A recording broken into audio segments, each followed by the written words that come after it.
y adolescente.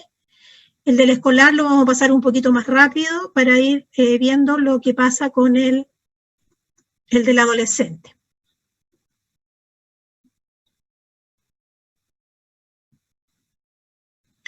¿Cuáles son los problemas de salud más prevalentes o que con mayor frecuencia nos vamos a encontrar en los escolares? De todo lo que hemos visto, ¿cuáles son?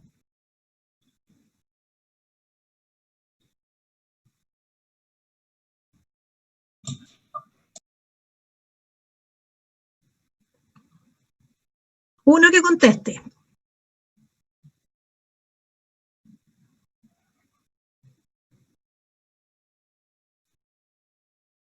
Bucal.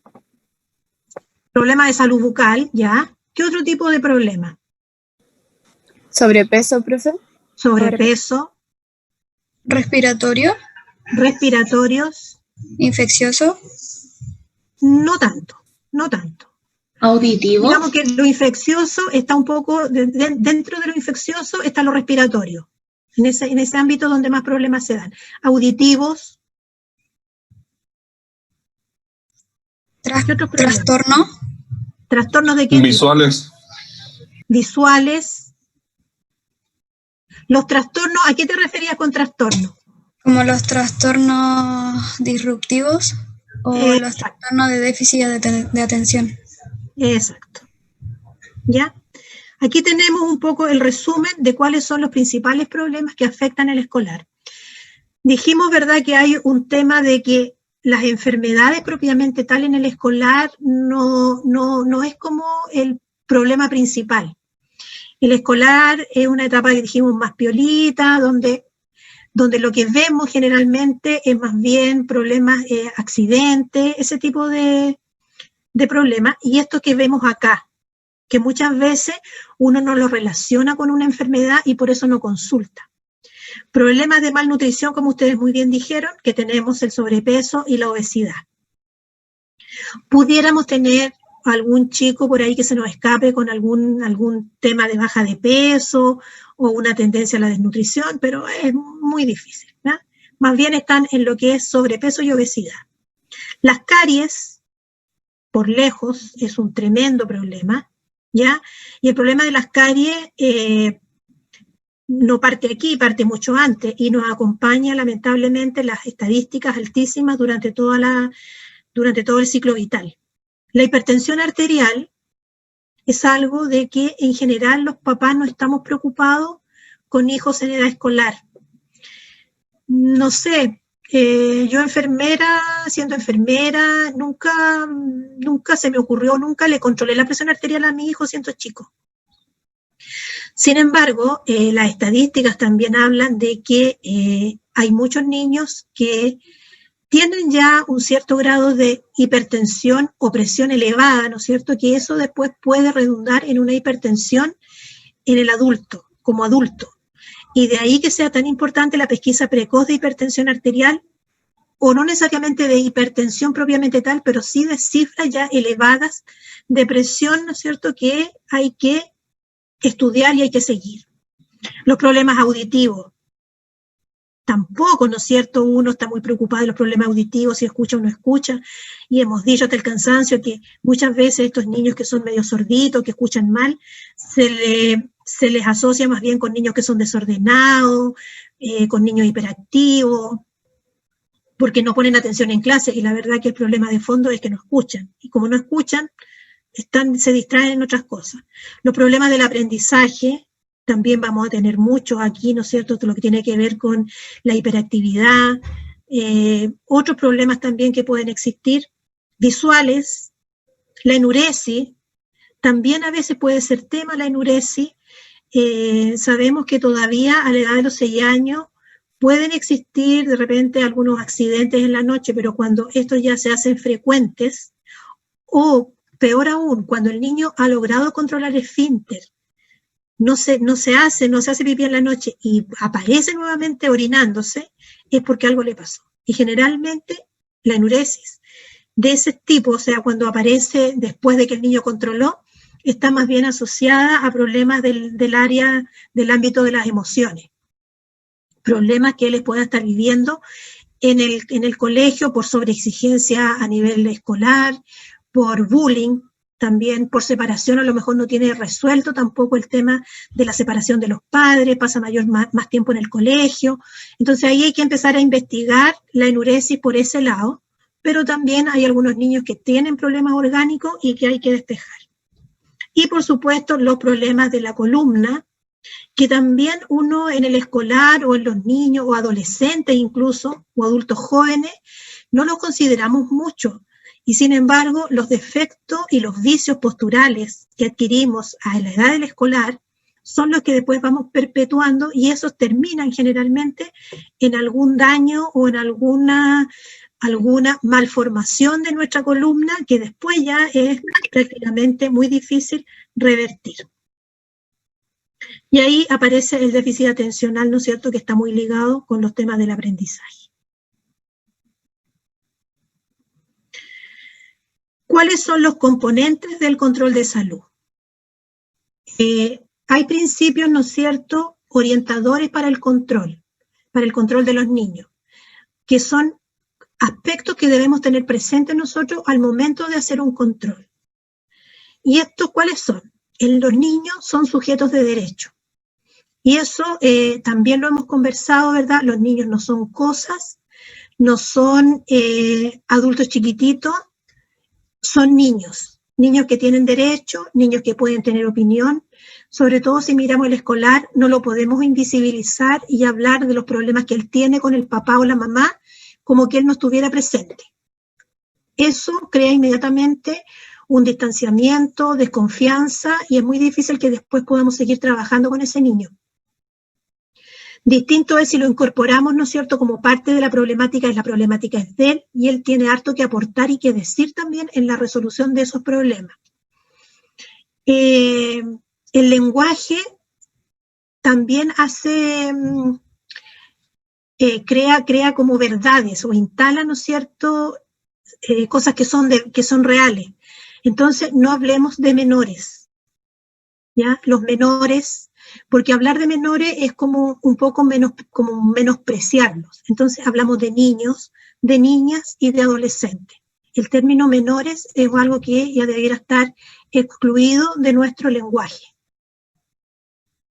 Los niños tienen derechos, entonces, derecho a ser cuidados, a ser protegidos por su familia o por el adulto responsable. Tienen derecho a tener una adecuada alimentación, tienen derecho a estudiar, tienen derecho a la salud, tienen derecho a tener un nombre, ¿no es cierto?, a tener una identidad, una identificación, tienen derecho a una nacionalidad y tienen derecho a ser respetados en toda su condición. Entonces, eso hay que tenerlo muy presente al momento de trabajar con los niños. La atención es un proceso continuo, lo mismo que el ciclo vital, o sea, nosotros partimos, ¿no es cierto?, atendiendo al recién nacido o de antes en la gestación, y esto es un continuo en la atención.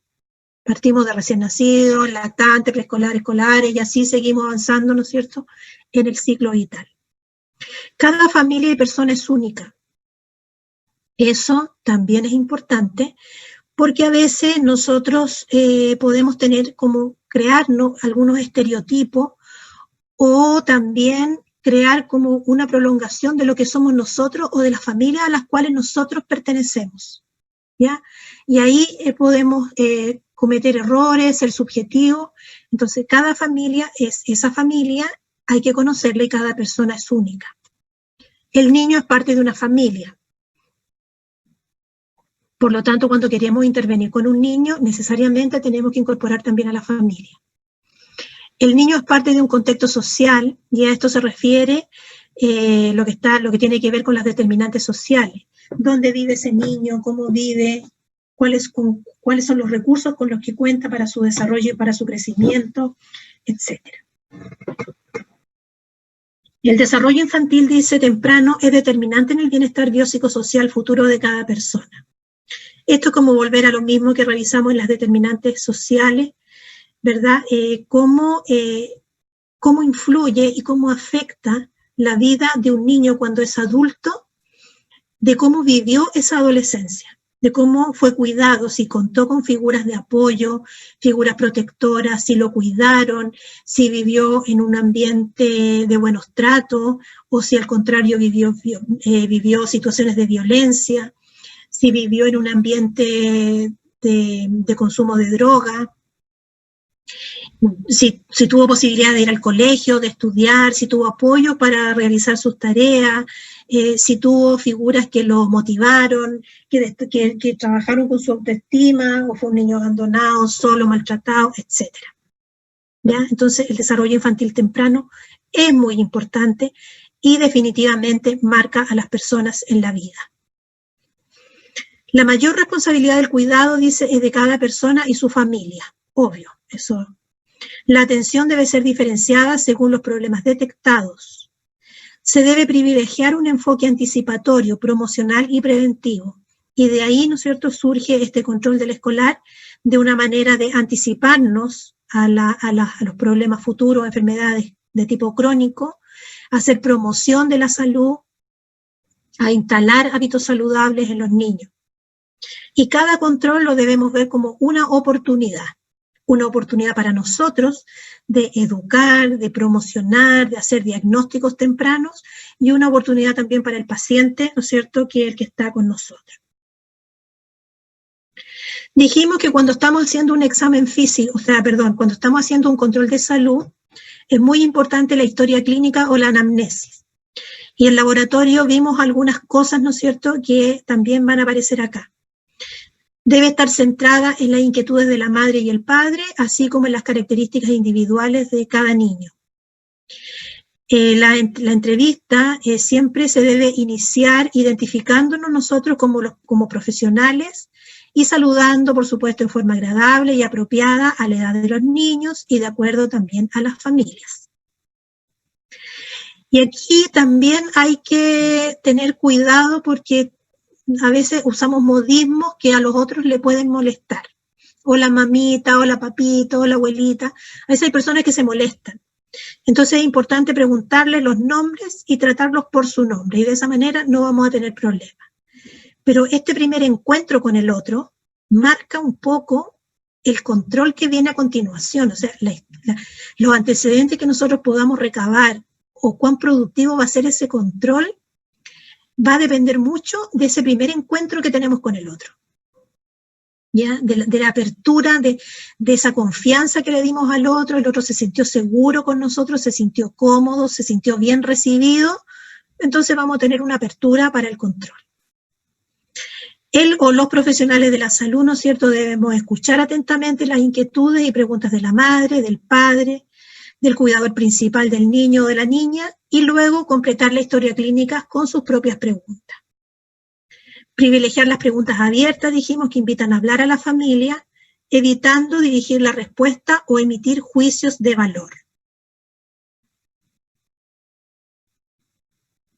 Los datos a consignar en la anamnesis, bueno, datos generales, nombre, fecha de nacimiento, enfermedades al nacer, antecedentes mórbidos, quirúrgicos, presencia de alergias, medicamentos de uso habitual, cómo se está alimentando, cuál es el tiempo de recreación y qué hacen esos espacios de recreación, cuál es el rendimiento escolar del niño, la relación con los padres, con la familia, con los hermanos, los hábitos de higiene que el niño tiene, se baña todos los días, día por medio, no se baña, la higiene del sueño, que es muy importante.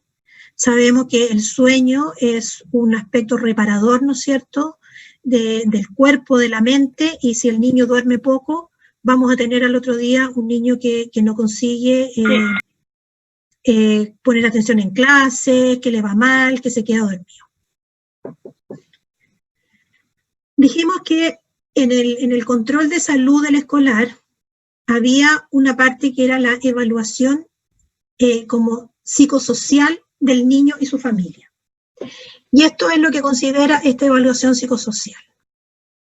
¿No es cierto? Acá debemos conocer la composición de la familia, cómo son las relaciones entre sus miembros, qué rol ejerce cada uno de ellos dentro de la familia, ¿ya? Hay autoritarismo, hay más bien una verticalidad, en el trato, cómo es el tema de la autoridad dentro de la familia. Eso es importante saber. ¿Qué actividades desarrollan?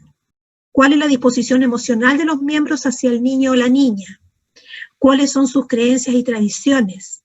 Si existen estresores recientes, por ejemplo, alguna enfermedad de un integrante del grupo familiar, si el proveedor, por ejemplo, o el padre perdió el trabajo, quedó sin trabajo, si hay algún duelo que esté viviendo la familia. Esas son situaciones, ¿no es cierto?, que pueden influir y afectar en el momento que estamos haciendo el control. También, por supuesto, investigar por enfermedades crónicas, porque sabemos que estas tienen una transmisión hereditaria y es importante tener ese antecedente. Todos estos factores que hemos conversado, ¿verdad?, van a constituir el contexto familiar y psicosocial del niño, el cual influirá potentemente en sus posibilidades de desarrollo y crecimiento. Si el niño viene de una familia donde el padre es autoritario, donde se ejerce violencia, o donde la madre es negligente, o donde hay un enfermo crónico en la familia que requiere de mucha ayuda o que está postrado, el pronóstico para ese niño no es bueno. Las posibilidades de que ese niño se desarrolle, ¿no es cierto?, de que ese niño le vaya bien en el colegio, de que aprenda, van a ser menores. El examen físico. Vimos entonces la anamnesis, dentro de la anamnesis la importancia de esta evaluación psicosocial, ¿no es cierto?, del contexto familiar, y ahora nos vamos al examen físico. También esto lo vimos y dijimos que la observación, solamente ver entrar al niño, ya él nos entrega una información que es importante. En cuanto al estado anímico del niño, cómo llega, contento, triste, enojado, frustrado, no quiere, viene limpio, viene sucio. El aspecto se ve un niño activo, o un niño lento, gordito, flaco. Hay muchas cosas que está bien cuidado, viene contento con los papás, o viene enojado porque lo acompaña la mamá, etc. O sea, nos van a entregar muchos antecedentes. Como también lo dijimos, debemos explicar el procedimiento al niño, ¿no es cierto?, o a la niña, como a los padres, con un lenguaje simple y cercano, haciendo hincapié en que no le va a doler lo que le vamos a hacer. Los diagnósticos que vamos a obtener de esta evaluación, de este control de salud, es el diagnóstico nutricional, el desarrollo integral del niño, motriz, cognitivo, de lenguaje. El niño habla de acuerdo a la edad que tiene, ya, si está en un segundo básico, tercero básico, el niño sabe leer, el niño puede leer, si yo le muestro algo, el niño lee, entiende lo que yo le digo, ese tipo de cosas. Vamos a ver si hay problemas de salud durante el examen. Podemos hacer un diagnóstico familiar, más bien de la dinámica familiar, ¿no es cierto?, de lo que está pasando, y un diagnóstico social donde incorporamos las determinantes sociales. ¿Cuáles son los riesgos que nosotros vemos en este grupo familiar en relación con las determinantes que rodean al niño?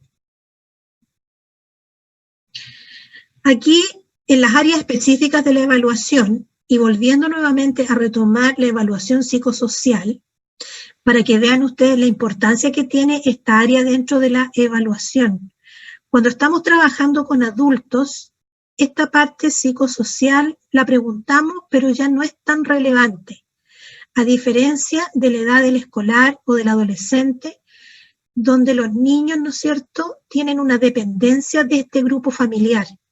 Por lo tanto, las cosas que pasan en su entorno directo, que es la familia, lo van a afectar directamente.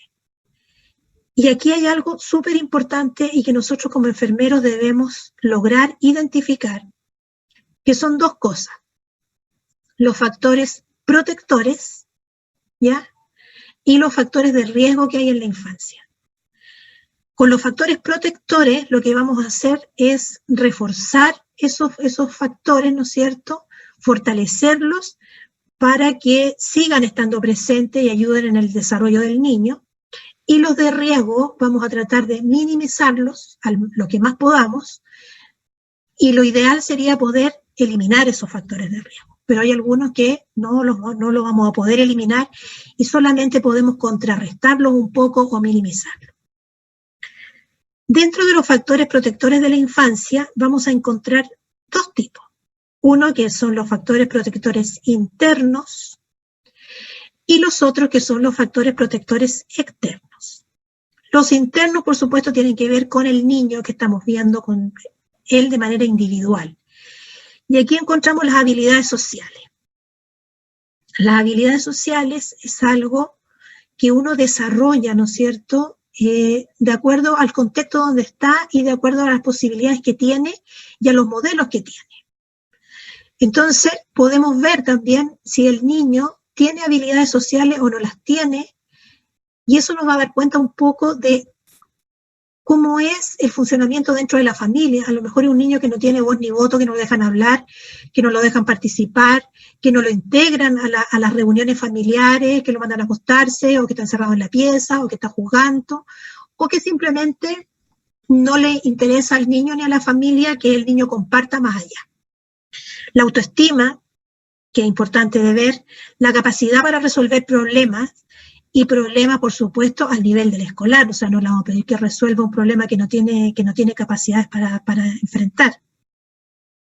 El autocontrol, autonomía, creatividad, sentimientos de control o seguridad o empoderamiento, sentimientos positivos frente a la vida, respeto por sí mismo y por los otros.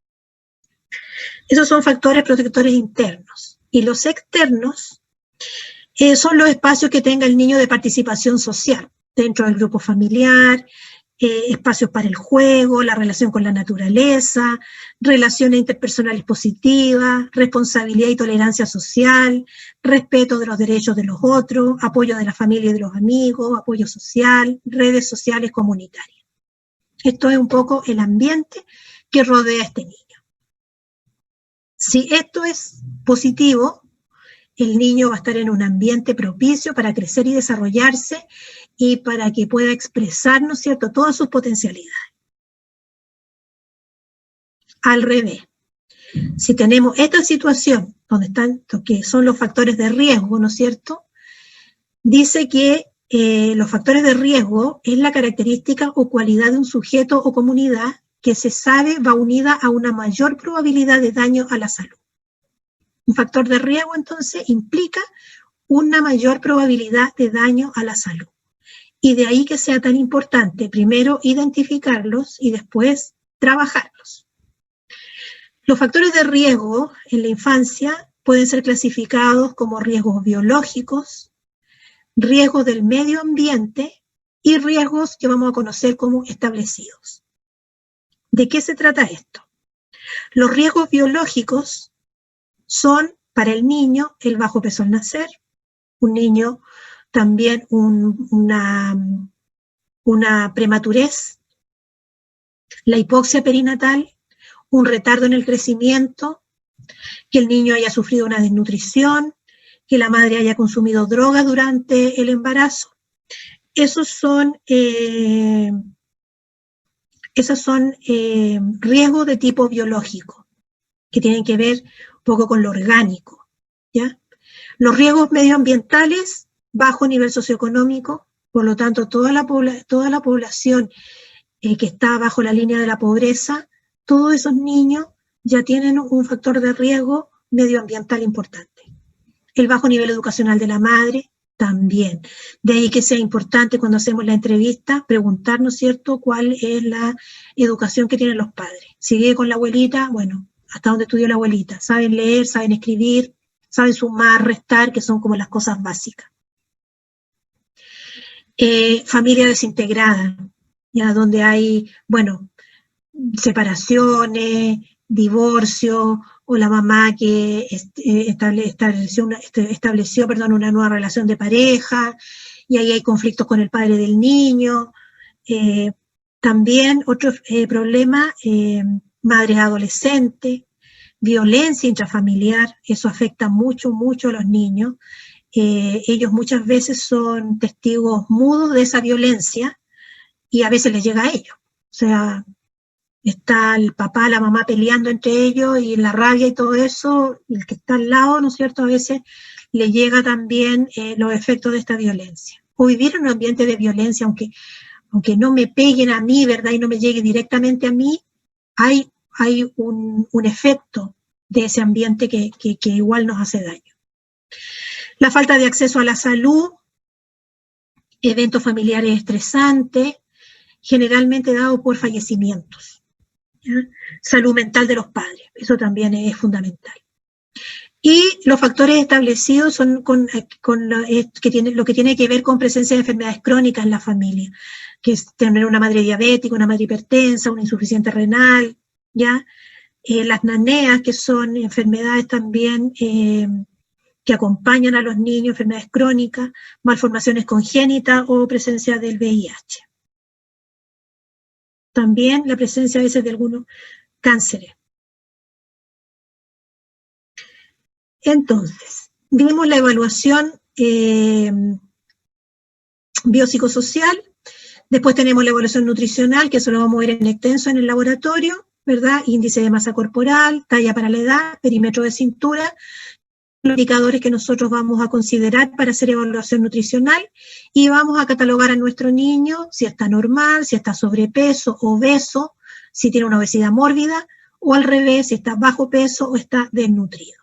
Esas son las categorías donde vamos a poder clasificar al niño que estamos evaluando. Luego, dentro de este examen de salud, tenemos la evaluación del desarrollo puberal, ya que lo vamos a ver esto a través de las tablas de los grados de Tanner, para ver en qué etapa del desarrollo está el niño. La toma de presión arterial, para esto también vamos a tener un taller, ¿no es cierto? La detección temprana de prehipertensión e hipertensión puede contribuir a disminuir los riesgos presentes y futuros en la salud, incluyendo el daño multiorgánico secundario y el riesgo de enfermedad cardiovascular.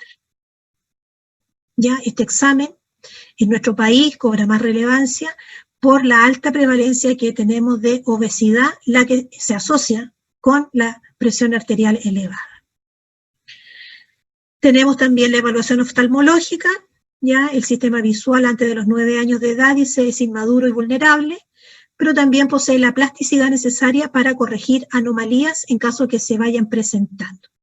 De ahí que sea tan importante entonces poder detectar de manera precoz algunas anomalías a nivel de los ojitos de los niños.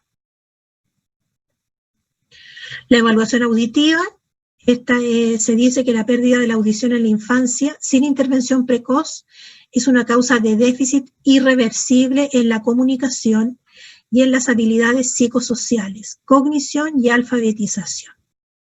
Obviamente, un niño que no escucha bien, ¿no es cierto?, evita comunicarse con los otros, se esconde más, no participa de reuniones porque no puede opinar, porque no escucha, porque no entiende lo que le dicen, porque no logra escuchar bien el mensaje que le están enviando.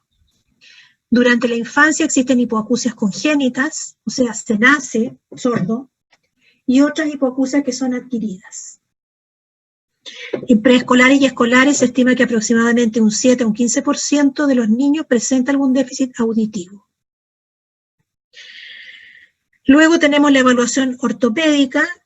Ya en la anamnesis, cuando estamos haciendo la entrevista, se debe preguntar a los padres si existe o si el niño refiere algún dolor o dificultad para usar alguna parte del cuerpo. La claudicación de la marcha, ¿no es cierto?, que tenga una cojera, que efectivamente tenga un desbalance al caminar, si tiene falta de fuerza en las extremidades, preguntar si existen asimetrías, ya cuando el niño lo tenemos sin ropa hacia abajo y lo paramos, si ambas piernas son del mismo largo, generalmente hay una que es un poquito, puede ser más corta que la otra, pero que no tiene una significancia en el caminar, por ejemplo. El examen físico dice debe ser completo con el niño o la niña sin ropa, solo en ropa interior, y se deben descartar asimetrías corporales. Inspeccionar las caderas, la marcha y valorar los rangos de movilidad articular.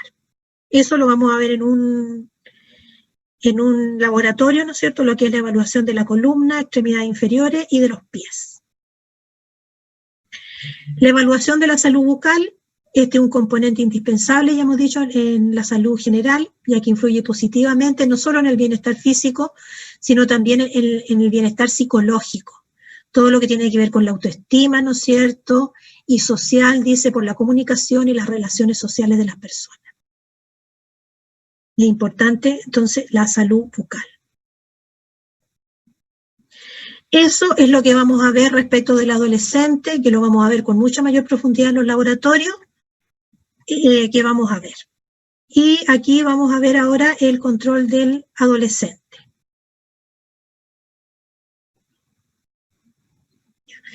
Aquí lo que se utiliza para comprender lo que son las conductas de los adolescentes es el modelo ecológico de ese caballero que ustedes ven ahí, Bronfenbrenner, ¿ya? Este es el modelo más utilizado para comprender la complejidad de las conductas del adolescente y de los jóvenes en general. Este modelo lo que hace es identificar factores de riesgo y protección que puedan estar incidiendo en los problemas de salud.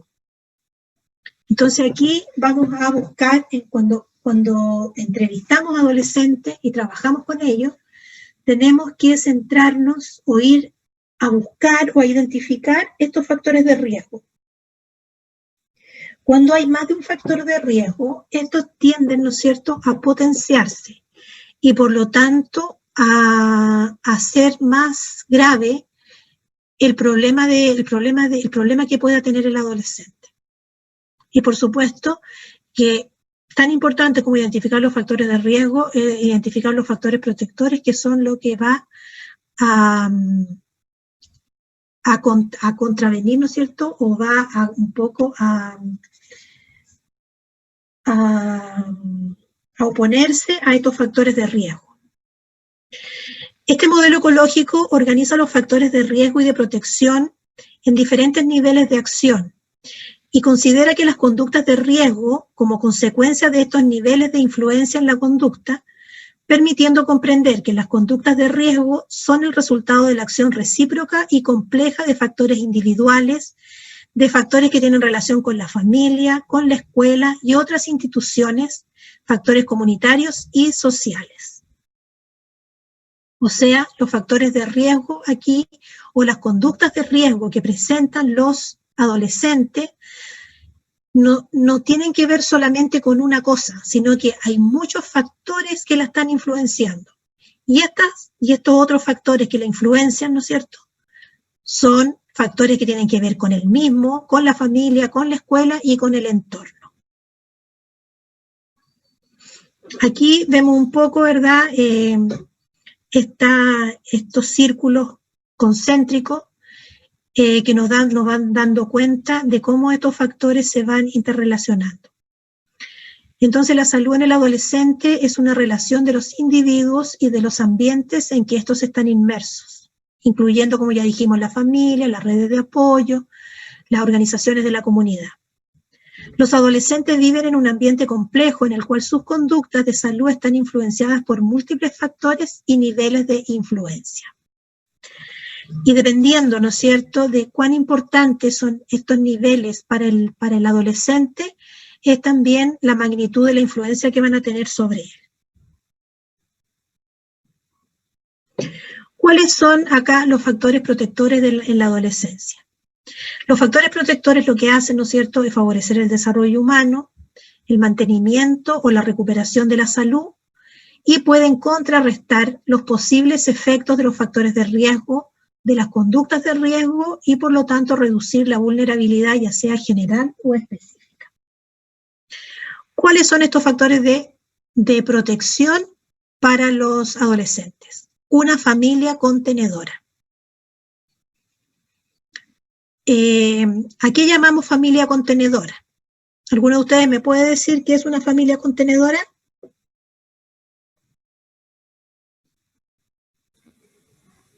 Una familia que siempre le brinda apoyo como en los cambios que está teniendo el adolescente. Ya, bien. ¿Qué otra cosa más?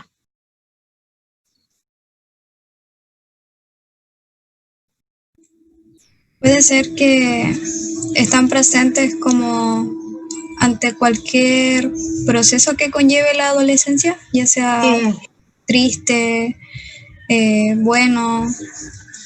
Eso. Exacto, exacto. Es una familia contenedora, la que acoge, ¿verdad?, al adolescente o al escolar, o a cualquiera, no importa, aquí estamos hablando del escolar y por eso nos centramos en ellos, los adolescentes, pero es una familia que está siempre dispuesta, ¿no es cierto?, a recibir al otro, a escuchar al otro primero, a no cuestionarlo y a entregar ese apoyo como incondicional, que es lo que necesitan especialmente los adolescentes. Ustedes saben que por la etapa que ellos están viviendo y todo este proceso de cambios que sufren, ellos se sienten muy vulnerables y sienten muchas veces que ven en su familia como los enemigos número uno, porque la familia o los padres en estos casos son los que les ponen las reglas, les ponen los límites, entonces lo comienzan a ver un poco como sus enemigos y toman distancia de eso. Sin embargo, cuando estos chicos tienen problemas o se ven más vulnerables frente a algunas cosas, siempre vuelven a su familia. Y esperan entonces, ¿no es cierto?, que esa familia en ese momento los acoja, los escuche, los apapache, ya, y los apoye, sin cuestionarlo y sin decirles que muchas veces suele suceder, ahora me buscan, ahora quieren que les dé un abrazo, ahora me da un beso, ¿ya? Entonces, esa es la idea ese es un factor protector importante, una familia contenedora, una familia que sabemos que está ahí, que nos va a apoyar y nos va a proteger. Una buena comunicación interpersonal, por supuesto que también es un factor protector. Si yo tengo un ambiente donde puedo exponer mis ideas, ¿no es cierto?, puedo contarle lo que me pasa al otro, y el otro yo sé que me va a escuchar, y que va a ser, que no va a andar contando lo que yo le conté. Eso es otra cosa importante, ¿cierto? De tener esa confianza de que el otro no va a ir a difundir o a comentar lo que yo le estoy diciendo. Eso para los adolescentes es como ley. Una alta autoestima es importante y sabemos que esta autoestima no es que el niño la va a desarrollar durante la adolescencia. Eso lo tiene que desarrollar mucho antes incluso de la etapa del escolar. La autoestima en el lactante, en el preescolar, o sea, ahí uno empieza a trabajar la autoestima. Si eso no se trabajó, una baja autoestima va a ser un factor de riesgo, pero importantísimo en las conductas que un adolescente puede tomar, porque va a ser muy influenciado por los otros. Va a hacer lo que los otros le dicen, porque como él no se valora, él no se siente importante, va a estar permanentemente escuchando lo que dicen los otros y haciendo lo que dicen los otros. Otro factor de protección es el proyecto de vida elaborado, fuertemente internalizado, para dónde voy. Sí, yo sé mi meta es terminar, estudiar, terminar la enseñanza media, quiero dar la prueba, quiero ir a la universidad, quiero estudiar esto, o no, yo voy a salir de cuarto medio, quiero trabajar en esta área, pero teniendo ya así como una idea más o menos clara. El locus de control interno bien establecido. Eso significa que yo tengo la capacidad, ¿no es cierto?, de darme cuenta de la responsabilidad y las consecuencias de mis actos. No echarle la culpa al otro. Si me va mal en algo, no, es que mi mamá me dijo que lo hiciera así. No, es que mi papá me dijo que fuera acá. Entonces, el locus interno es cuando yo soy capaz de asumir responsabilidades y de darme cuenta de mis errores. El locus externo es cuando yo las responsabilidades y todo lo que me pasa, especialmente lo malo, lo pongo afuera. Y también muchas veces pongo lo bueno. Me pasó esto porque los otros hicieron algo, no porque yo lo logré por mí mismo. De eso habla el locus de control. Sentido de la vida elaborado. Bueno, eso tiene también mucho que ver con la identidad en el grupo familiar, ¿verdad? Y los apoyos que tiene. La permanencia en el sistema educativo, eso es fundamental. Los chiquillos cuando hacen abandono del colegio, hay deserción escolar en la enseñanza media, ese es un mal antecedente para su desarrollo. Alto nivel de resiliencia, también esperamos, ¿no es cierto? Eso también se va desarrollando desde muy chico y uno va aprendiendo, incorporando también los modelos familiares que uno va viendo o de los amigos más cercanos, ¿no es cierto? Aprender a ser resiliente. Y las conductas de autoprotección y cuidado, que también esas las aprenden de la familia primero, pero también de sus grupos de pares, del colegio. Y los factores de riesgo, ¿no es cierto? Que esto, que ya dijimos que es como la probabilidad que tiene un individuo de sufrir en el futuro un daño en su salud. ¿Cuáles son estos factores de riesgo? También muy vinculados con la familia y con la propia individualidad. Familia con pobres vínculos entre sus miembros. Esa familia, ¿no es cierto?, que cada uno vive su mundo, que si uno llega a la casa y le pregunta por el otro no tiene idea de dónde está, no saben en lo que están tampoco, no se relacionan entre sí, no se escuchan, no se hacen cariño, eso a grandes rasgos. Violencia intrafamiliar también es un riesgo súper importante. Baja autoestima, pertenecer a un grupo con conductas de riesgo. De ahí que sea tan importante para los padres estar cerca de los hijos, no interviniendo directamente en la vida, pero sí conociendo a los amigos. ¿Alguien me habló? Dígame. Sí, yo. La poca responsabilidad afectiva de los papás igual cuenta como un factor de riesgo. También. Todo lo que vaya en desmedro, ¿no es cierto?, del cuidado de este joven va a ser un factor de riesgo. Todo lo que lo exponga a situaciones, ¿no es cierto?, que le pueden crear un problema o un daño a su salud es un factor de riesgo. ¿Ya? Entonces, tener amigos, por ejemplo, que consumen droga, tener amigos que están metidos en el mundo delictual, pertenecer a grupos de amigos que disfrutan con las carreras de alta velocidad, no sé, todas aquellas cosas que los inciten a los chiquillos a vivir situaciones de riesgo, es un factor de riesgo. Ya dijimos la deserción escolar, también, un proyecto de vida débil, esto de que los cabros no saben para dónde va la micro, no sé qué voy a hacer, o sea, como estar muy en el aire y sin apoyo, sin contención familiar, de que le digan, bueno, ok, si no tienes un proyecto de vida, a lo mejor termina tu cuarto medio y veamos qué vas a hacer ahí. Eso es lo que uno espera de una familia. Locus de control externo, ya lo explicamos, ¿verdad? Cuando le echo la culpa a todo lo que me pasa hasta afuera, no dentro mío. El bajo nivel de resiliencia, ausencias de conductas de protección y la presencia de adicciones, ya sea de él o adicciones que vea en su grupo familiar. Porque eso es muy común. Chicos que no toman contacto todavía con la droga y que lo hacen imitando, porque los padres lo hacen, porque tienen hermanos mayores que lo hacen.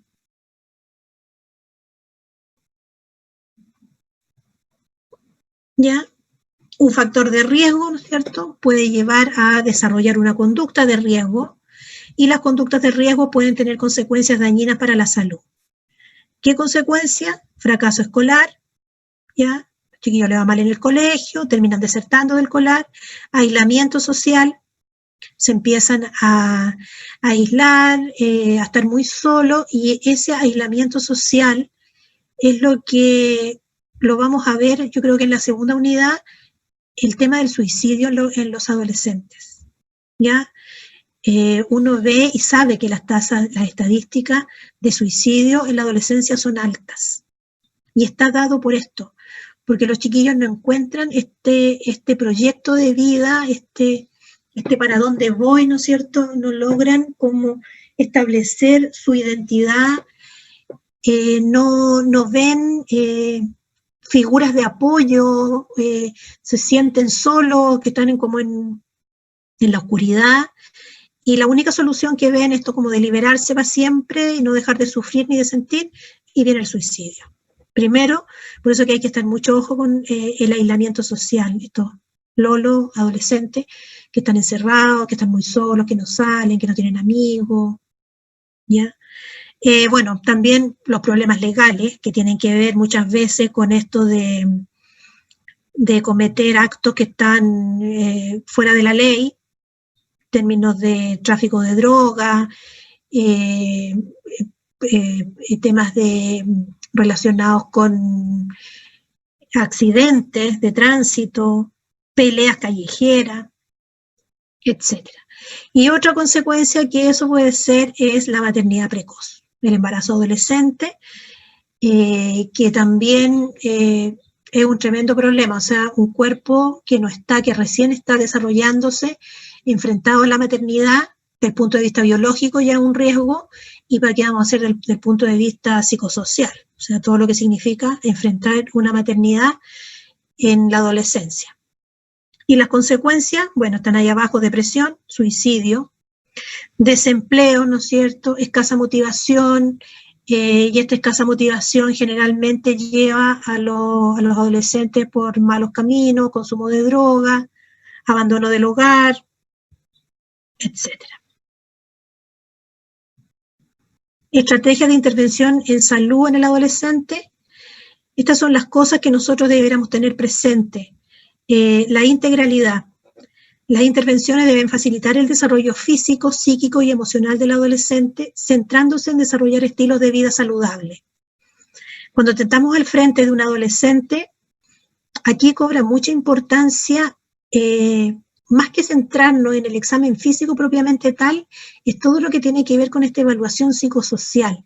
Ir buscando, tratando primero de ganarnos la confianza de este adolescente, y ir preguntando, tratando de investigar, porque no vamos a preguntar directamente, ¿verdad?, sino que tratando de investigar respecto de factores protectores o de factores de riesgo, para hacernos como la idea y la película de cuáles son las problemáticas de este chiquillo y cómo poder entonces intervenir y ayudarlo. La precocidad y la permanencia. Las actividades de promoción deben iniciarse en edades tempranas y ser acompañadas por un periodo prolongado. Esto habla de la atención, de la continuidad de la atención, que se ve interrumpida. Hoy día se está retomando un poco y ya tenemos controlado al escolar hasta los 9 años. Pero todavía hay vacíos con el tema de los adolescentes, todavía está muy, muy dado por la consulta espontánea. ¿Ya? Si tengo un problema voy y consulto, pero el adolescente no es tan así de ir y consultar. Entonces, es importante, por lo tanto, esta permanencia en el tiempo, de que yo tomo al niño recién nacido, qué sé yo, y lo acompaño a lo largo de todo su ciclo vital. Lamentablemente, se corta esta cadena en una etapa altamente vulnerable que es la adolescencia. El protagonismo es otra estrategia que debemos tener presente, ¿no es cierto?, estimulando al adolescente a ser protagonista de su propio autocuidado. Nosotros lo podemos orientar, le podemos entregar estrategias, le podemos dar derivaciones, orientaciones, pero es él el que tiene que tomar su salud en sus manos, ¿no es cierto?, y generar las acciones para tener una calidad de vida, una buena calidad de vida. La confidencialidad, aquí está, esto nunca lo podemos olvidar, en ningún nivel de atención, pero en el adolescente se torna de manera particularmente importante por la etapa en que está. Al intervenir a los adolescentes, ¿no es cierto?, es necesario establecer normas claras de confidencialidad que les permitan expresar libremente sus inquietudes y dudas. Ahora, esa confidencialidad también tenemos que ser lo suficientemente criteriosos, ¿no es cierto? Si el niño me dice, ¿sabes que quiero suicidarme? O estoy pensando en la muerte, o me gustaría morirme. Bueno, uno tendrá que hacer ahí algunas intervenciones dentro de un marco también de confidencialidad para poder entregarle los apoyos a este adolescente. No lo mandar para la casa y decirle, no, yo no voy a decirle a nadie, así que quédate tranquilo. O sea, tampoco. Entonces debemos ahí utilizar el criterio y ver la forma de cómo ayudamos a este niño sin romper esta confidencialidad o este ambiente que pudimos nosotros establecer con el niño. El trabajo intersectorial es siempre importante y nosotros en todo orden de cosas lo tenemos que tener presente, y es que nosotros no somos quienes vamos a resolver los problemas de la gente en su totalidad. Nosotros vemos una parte de este puzzle, ¿no es cierto?, y hay otras responsabilidades que pertenecen a otras instituciones.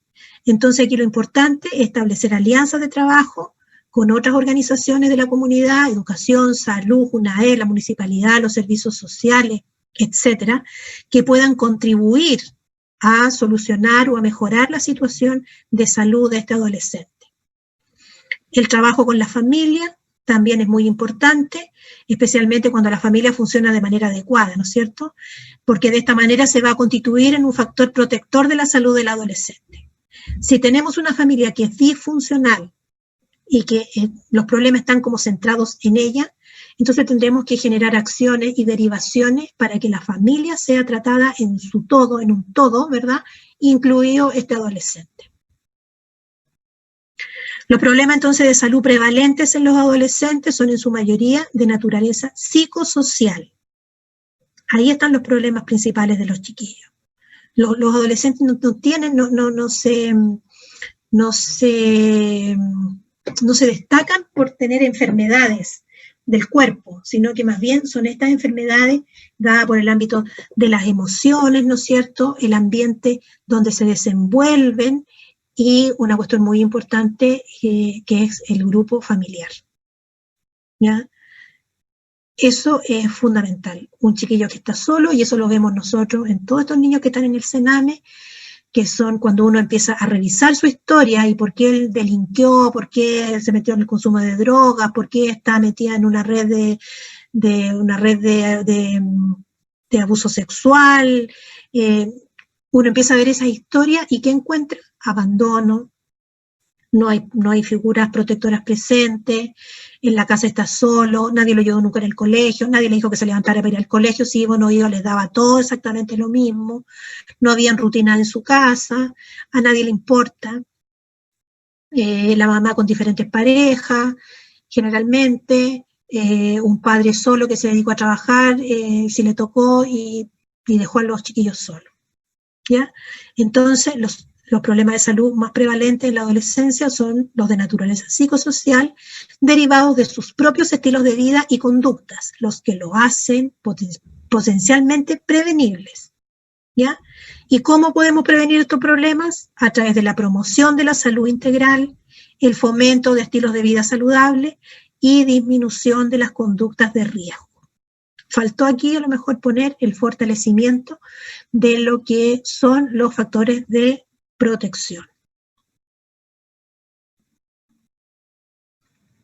El control de salud integral del adolescente se define como la atención de salud integral de adolescentes que permite evaluar el estado de salud, el crecimiento y normal desarrollo, fomentando precozmente los factores y conductas protectoras e identificando precozmente factores y conductas de riesgo, así como los problemas de salud, ¿no es cierto?, con la finalidad de intervenir en forma oportuna, integrada e integral, con un enfoque anticipatorio, participativo y de riesgo.